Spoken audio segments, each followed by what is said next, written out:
The Grand Compass Theater has never been quite the same. Meet Victor Strange, a magician with a deep secret, loved by his adoring fans, but also quite the light-hearted lunatic to those closest to him. 100 years ago, stories circled about as Victor's assistants mysteriously disappeared one by one. Play the role of modern-day ghost hunters.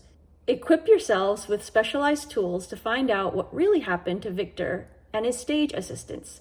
This is Orlando's newest escape room and twists the typical gameplay around in an exciting and one-of-a-kind manner. Fans of the 80s Ghostbusters franchise will especially appreciate this experience. You'll also find that this game is on the darker end of the spectrum.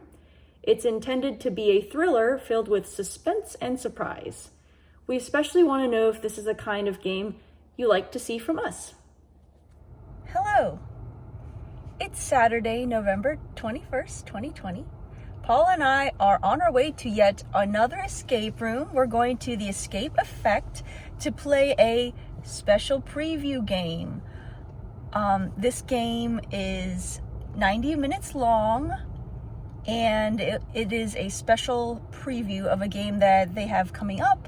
This will be our 111th game. We have played all the games at Escape Effect before, and we've had a lot of fun. They are one of the very rare escape rooms in Central Florida that have games that are longer than 60 minutes long. So this should be pretty fun. We've had a good experience with their games in the past. This is our first time playing their company since the pandemic started, so it will be interesting to see what kind of safety protocols they have in place. So with masks in hand, we are on our way.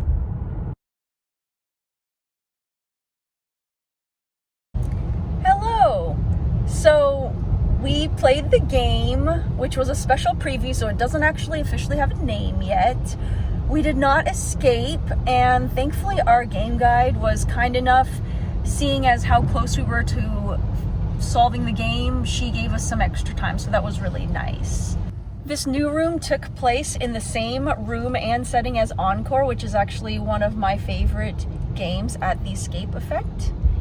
So I kind of like the room. I think the storyline was good. I would say the room was hard. It's definitely not a room for beginners. This room relied a lot on RFID technology.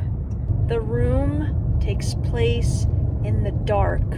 You and the other players will have flashlights.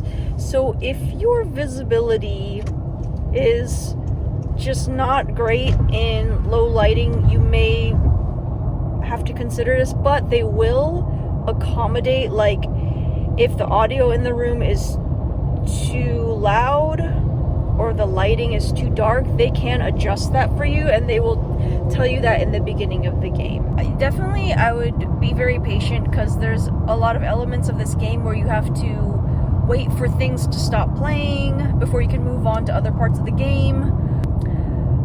Overall, I like this game more than Paul did. I thought it was a decent room. So they're kind of doing previews right now. They're trying to figure out what the time limit will be.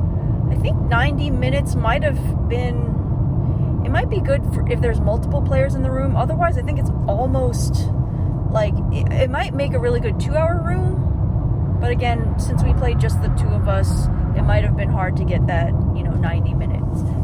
Get done in 90 minutes. Thank you for watching, and journey on.